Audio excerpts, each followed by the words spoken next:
तो आज हम लोग पढ़ने वाले हैं multi sets. A multi set is a set of elements each of which has a multiplicity. यानी अभी तक जो हम सेट्स पढ़ रहे थे उसमें अगर कोई एलिमेंट रिपीट हो रहा है तो हम उनको सेट से रिमूव कर देते थे। लेकिन जब बोल दिया मल्टी सेट तो रिपीटेड एलिमेंट्स को हम लोग अलग से गिनेंगे।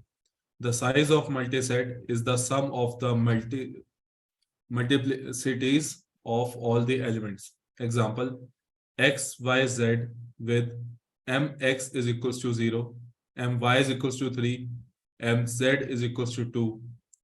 ये हमें बता रहा है कि कितने एलिमेंट्स प्रेजेंट है। जैसे हम लोग n के ब्रैकेट में लिखते थे कि कितने एलिमेंट्स हैं। मान लो x है, ये बता रहा है x कितनी बार आ रहा है। अब यहाँ पे दिया x 0 बार आ रहा है, तो हमारे मल्टी सेट के अंदर x नहीं आया। y 3 बार आ रहा है, ये आ गया। और z 2 बार ही आ रहा है, ये इसकी रिप्रेजेंटेशन है। इसमें हमारे ऑपरेशंस होते हैं जैसे कि नॉर्मल सेट में होता है, हमारे मल्टी सेट में ऑपरेशन होते हैं। सबसे पहला आता है union. For multi sets A B, their union A union B is the multiset containing maximum of the multiplicities of the element in A and in B। यानी जब हम इन दोनों का यूनियन कर रहे हैं, अब यहाँ पे एग्जांपल दिया हुआ है हमें A और B। जब हम इनका यूनियन करेंगे तो जो मैक्सिमम नंबर ऑफ टाइम आ रहा होगा हम उसको यूनियन में डालेंगे। इसका क्या मतलब है, यहाँ पे A यूनियन B है, उसमें मेरे पास जो एलिमेंट A है वो 3 बार ही आ रहा है, यहाँ पे 2 बार ही आ रहा है। तो A यूनियन B के अंदर मैं 3 बार ही लूंगा। C यहाँ पे 1 बार ही आ रहा है, यहाँ पे 2 बार ही आ रहा है, तो मैं C लूंगा। B यहाँ पर 1 बार ही आ रहा है, यहाँ पे आ ही नहीं रहा, तो मैंने B 1 बार ले लिया। यहाँ पे D नहीं आ रहा B में, और A के अंदर 2 बार ही आ रहा है, तो मैंने यहाँ पे ले लिया। तो ये बना मेरा फाइनल A यूनियन B।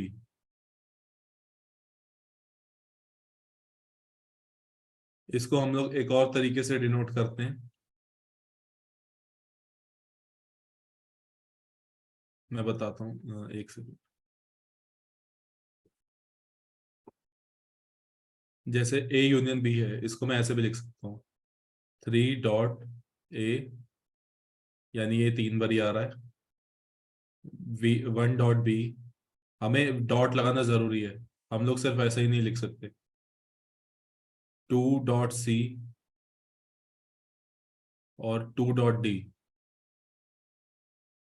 इस तरीके से भी मैं सेट लिख सकता हूँ। अभी हो सकता है तुम लोग को लग रहा हो कि सेम ही तरीके और ज्यादा फर्क नहीं पड़ा, लेकिन अगर यहाँ पे मेरे पास A में 10 एलिमेंट्स हो जाते तो 10 बार A लिखने से अच्छा है मैंने 10 डॉट A लिख दिया होता। इसलिए हम लोग इस मेथड को यूज करते हैं। नेक्स्ट हमारा जो ऑपरेशन है वो होता है इंटरसेक्शन। जैसा कि हम नॉर्मल सेट्स में देख चुके हैं, इंटरसेक्शन होता है कॉमन एलिमेंट्स। तो इसके अंदर क्या होता है, हमने यूनियन में तो मैक्सिमम नंबर एलिमेंट्स लिए और इंटरसेक्शन में हम मिनिमम नंबर लेते हैं।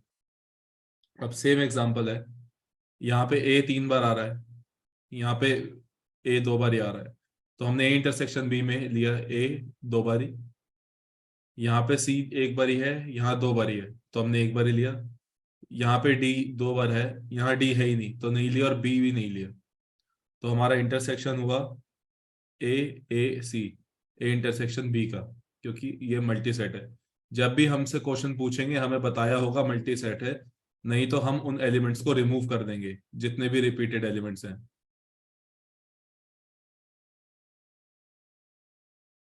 नेक्स्ट होता है हमारा डिफरेंस।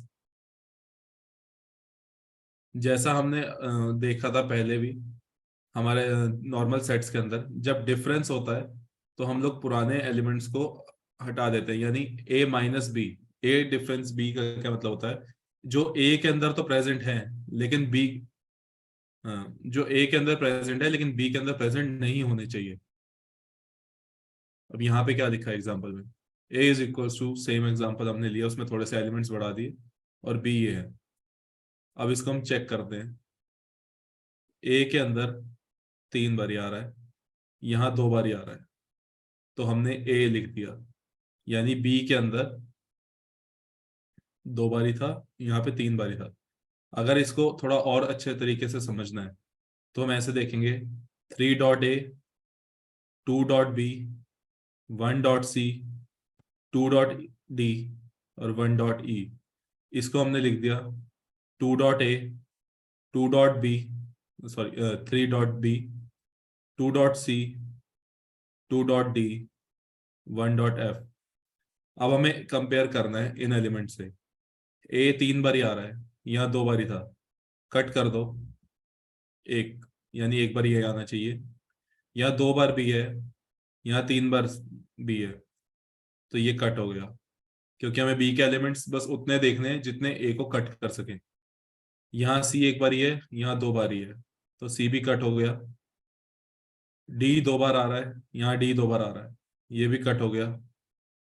ई एक बार ही आ रहा है, यहाँ पे ई आ ही नहीं रहा, तो एक हमारे पास बचा ए, एक बचा ई, और फाइनल सेट भी हमारा वही है।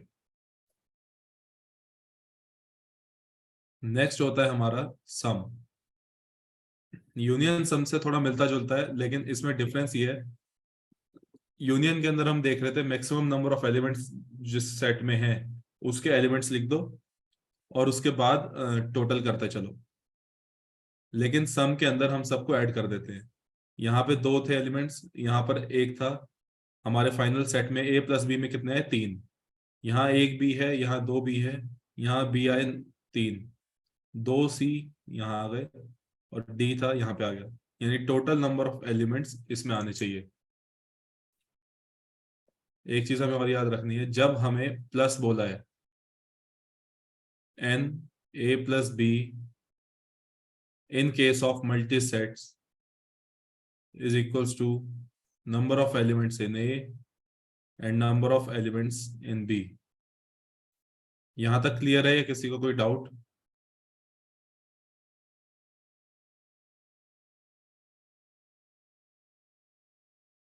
किसी को कोई डाउट है तो पूछो। नहीं। नहीं। ठीक है, अब ये एग्जांपल है हमारे पास एक। let a and b the multisets as a में जैसे मैंने नोटेशन बताया, यहाँ पे वो नोटेशन लिखी हुई है। b ये सेट है हमारे पास, हमें निकालना है a यूनियन b। तो a यूनियन b में हमने क्या किया, जो मैक्सिमम नंबर है, ए क्या आएगा हमने देखा, यहाँ पे 3 है, यहाँ 2 है, तो 3.a आएगा। यहाँ 2.b है, 3.b, तो 3.b। 1.c यहाँ पे है ही नहीं, तो 1.c, और ये 4.d। ए इंटरसेक्शन भी निकाला हमने, a माइनस बी, बी माइनस ए, और a प्लस बी। यहाँ पे ये 5 हमारे फंक्शंस हैं जो हम लोग यूज कर रहे हैं, या ऑपरेशंस हैं जो हम मल्टी सेट पे यूज कर रहे हैं। इसके अलावा ऑपरेशन अभी नहीं है।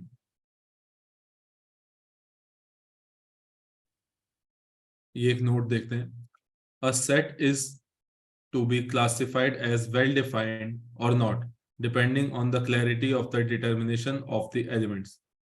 A not well defined set has the elements that are not clearly defined. जैसे examples of not well defined sets, ये हमें एग्जाम्पल बता रहा है यहाँ पे कि कब हम किसी चीज को सेट डिफाइन नहीं कर सकते। स्मार्टेस्ट मैन एवर लिव्ड हम लोग नहीं बोल सकते, क्योंकि ये यूनिवर्सली ट्रू हो सकता है, किसी के लिए हो किसी के लिए ना हो, तो इसलिए यूनिवर्सली ट्रू नहीं है statement. Smartest man ever lived, इसको हम सेट में नहीं डाल सकते। द काइंडेस्ट पीपल सबके लिए अलग हो सकते हैं। फेवरेट फूड्स अलग हैं। टॉप 5 वर्स्ट मूवीज अलग हैं। टॉप 3 मोस्ट इन्फ्लुएंशियल ब्रांड्स अलग हैं। All the mentioned sets are subjective, क्योंकि ये हर बंदे के लिए अलग हो सकते हैं। द एलिमेंट्स और members of the set are not distinct nor exact. यहाँ पे कुछ और एग्जांपल्स हैं जो बताता है कि सेट यहाँ पे नहीं है। The collection of the most talented boys in your school, the collection of the most dangerous, collection of best musicians. यानी जब भी हमें क्वालिटी के बेसिस पे सेट बनाने को बोला जाएगा, हम उसे डिस्टिंग्विश नहीं कर पाएंगे, इसलिए हम उसे सेट ही कंसिडर नहीं करेंगे। स्टॉप करिए।